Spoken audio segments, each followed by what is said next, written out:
వినుకొండ నుండి నూజెండ్ల వెళ్లే బస్సు ప్రారంభించుకున్నాం. ఈ బస్సు జంగాలపల్లి, మదమజ్జిపాడు, త్రిపురాపురం, గొల్లపాలెం, తలార్లపల్లి, దాట్లవారిపాలెం, కమ్మవారిపాలెం మీదుగా నూజెండ్ల వెళ్తుంది. నూజెండ్లలో మోడల్ స్కూల్ దగ్గర నుండి మరి అక్కడ ZP school, model school, KGBV school ఇవన్నీ కూడా విద్యార్థులు చాలా మంది అక్కడ చదువుకుంటున్నారు. బస్సు సౌకర్యం లేక కొంతమంది పిల్లలు ఇబ్బంది పడుతున్నారు. 5 ఏళ్ల వైసీపీ పాలనలో విద్యార్థులు పట్టించుకున్న పాపాన్ని పోల. గత 5 సంవత్సరాల్లో వైసీపీ పాలనలో ఈరోజు తెలుగుదేశం ప్రభుత్వం వచ్చినాక 32 బస్సులు వినుకొండ డిపోకు తెప్పించాం. కొత్త సర్వీసులు ప్రారంభించాం వినుకొండలో. రానున్న కాలంలో ఇంకా కొత్త బస్సులు తీసుకురాబోతున్నాం. ఈ రోజు విద్యార్థులు చాలా మంది విద్యార్థులు చదువుకునేటువంటి విద్యార్థులకి ఈ బస్సు ఉదయం స్కూల్ కి వెళ్లే టైం కల్లా ఆ గ్రామాలన్నింటిలో విద్యార్థులందరిని ఎక్కించుకొని నూజెండ్ల స్కూల్ కి అందించడం జరుగుతుంది. ఆ విధంగా మళ్ళీ రిటర్న్ వచ్చేటప్పుడు కూడా ఈ బస్సు ఆ స్కూల్ అయిపోయే టైం కి అక్కడ నుండి మళ్ళీ గ్రామాలన్నీ కవర్ చేసుకుని మళ్ళీ వినుకొండ రావడం జరుగుతుంది. ఈ రోజు రాష్ట్రంలో మన వినుకొండ డిపోలో 32 కొత్త బస్సు సర్వీసులు వస్తే రాష్ట్రంలో 1489 బస్సులు రాష్ట్ర వ్యాప్తంగా అన్ని డిపోలకి కొత్త సర్వీసులు అందజేయడం జరిగింది. మరో కొత్త 1400 బస్సులు ఎలక్ట్రిక్ బస్సుల్ని పొల్యూషన్ తగ్గించడం కోసం ఎలక్ట్రిక్ వాహనాలని 1400 కొత్త బస్సులు ఈ రోజు సేవలు అందించడానికి ప్రభుత్వం ప్రణాళిక చేపట్టింది. ముఖ్యంగా ఈ రోజు మహిళలకి ఉచిత బస్సు ప్రయాణం అందిస్తున్నాం. గత ప్రభుత్వం వైసీపీ పాలనలో 4 సార్లు ఆర్టీసీ ఛార్జీలు పెంచారు. ఏ రోజు కూడా మహిళలకి ఉచిత బస్సు అనేది ఇవ్వలేదు వైసీపీ పాలనలో. మరి ఆర్టీసీ 4 సార్లు ఛార్జీలు పెంచి ప్రజల మీద భారం మోపారు వైసీపీ పాలనలో. ముఖ్యమంత్రి ఈ రోజు చంద్రబాబు నాయుడు గారు ఈ రోజు మహిళలకి ప్రత్యేక ప్రాధాన్యత ఇచ్చి ఎన్నికల ముందు ఇచ్చినటువంటి హామీని నిలబెట్టుకున్నారు. సూపర్ 6 పథకాల్లో భాగంగా మహిళలకి స్త్రీ శక్తి పథకం కింద 3 గ్యాస్ సిలిండర్లు ప్రతి సంవత్సరం ఇస్తున్నారు. తల్లికి వందనం పథకం ఈ రోజు చదువుకునే ప్రతి బిడ్డకి 15,000 చొప్పున ప్రభుత్వం అందిస్తా ఉంది. 2 బిడ్డలుంటే 2కి, 4 బిడ్డలుంటే 4, 6 బిడ్డలుంటే 6కి కూడా ఈ రోజు తల్లికి వందనం పథకం అందుతా ఉంది. ప్రతి బిడ్డకి 15,000 చొప్పున అందిస్తా ఉంది.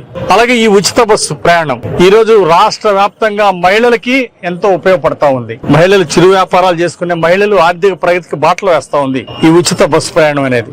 అట్లాగే తీర్థయాత్రలకు వెళ్లాలన్నా చిన్న బిజినెస్ చేయడానికి కూడా ఇది బ్రహ్మాండంగా మహిళలు సద్వినియోగం చేసుకుంటా ఉన్నారు.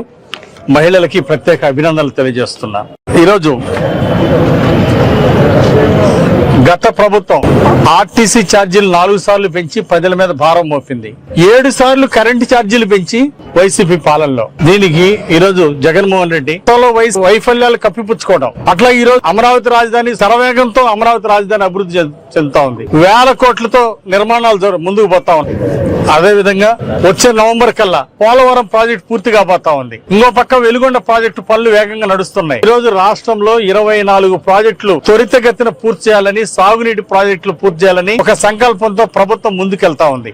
దీన్ని చూసి ఓర్చుకోలేనటువంటి జగన్మోహన్ రెడ్డి చౌకబారు విమర్శలు చేస్తా ఉన్నాడు. వాళ్ళు 5 ఏళ్ల అధికారం నుండి ప్రతి సంవత్సరం జాబ్ క్యాలెండర్ అమలు చేస్తామని అమలు చేయలేకపోయారు. పైగా డిఎస్సి టీచర్ నియామకాలు ప్రతి సంవత్సరం చేస్తామని ఒక్క సంవత్సరం కూడా చేయలేదు. 5 ఏళ్లలో ఒక్క ఉద్యోగం ఇవ్వకపోవడం బాధాకరం. టీచర్లని కరోనా టైంలో బ్రాందీ షాపుల దగ్గర నిలబెట్టినటువంటి చరిత్ర దుర్మార్గ పాలన మీది. ఒక్క సంవత్సరం టీచర్ ఉద్యోగం ఇవ్వనటువంటి మీరు, 5 ఏళ్లలో ఒక్క టీచర్ పోస్ట్ ఇవ్వనటువంటి మీరు ఈ రోజు న్యాయబద్ధంగా నారా లోకేష్ గారు పారదర్శకంగా 150 కేసులు పైగా వచ్చినా గానీ వాటన్నిటిని చట్ట ప్రకారం కోర్టు ద్వారా సమస్యలను అధిగమించి న్యాయబద్ధమైనటువంటి పారదర్శకమైన రిక్రూట్మెంట్ చేసి మెరిట్ బేస్ లో ఈరోజు టీచర్స్ నియామకం జరిగింది. దాన్ని అభినందించాల్సింది పోయి మాజీ ముఖ్యమంత్రి చౌకబారు విమర్శలు దిగటం చాలా దురదృష్టకరం. CBI enquiry చేయమంటాడు. సిబిఐ మీద గౌరవం లేనటువంటి నువ్వు ఈరోజు సిబిఐ ఎంక్వైరీ చేయమంటావు. సిగ్గుసేటు. అసలు సిబిఐ కోర్టుకు నువ్వు హాజరవుతున్నావా? ఎందుకు హాజరవట్లేదు? 1,00,000 కోట్లు అవినీతి చేసిన నువ్వు, 23,000 కోట్లు సాక్ష్యాధారాలతోటి దొరికిపోయినటువంటి నువ్వు ఈరోజు సిబిఐ కోర్టుకి హాజరవ్వకుండా కుంటి సాకులు చెప్పి నువ్వు తప్పించుకుంటా సిబిఐ మీద గౌరవం లేనటువంటి వాడి సిబిఐ దర్యాప్తు ట్రాన్స్పరెంట్ గా పారదర్శకంగా ఎగ్జామ్ నిర్వహించి మెరిట్ బేస్డ్ ఉద్యోగాలు ఇచ్చినప్పుడు ఎంక్వైరీ ఏంటి? ఎందుకు అడుగుతున్నావు? ఈ రోజు చౌకబారు విమర్శలు, శవ రాజకీయాలు. ఈ రోజు జగన్మోహన్ రెడ్డి దుర్మార్గపు ఆలోచన. ఆయన చేయలేని పని లోకేష్ గారు చేశారు. 16,000 టీచర్ నియామకం లోకేష్ గారు చేశారు. ఈ రోజు చూసి ఓర్చుకోలేక ఈ విధంగా దుష్ప్రచారం చేయడం ఎంతవరకు సమంజసం అడుగుతున్నా.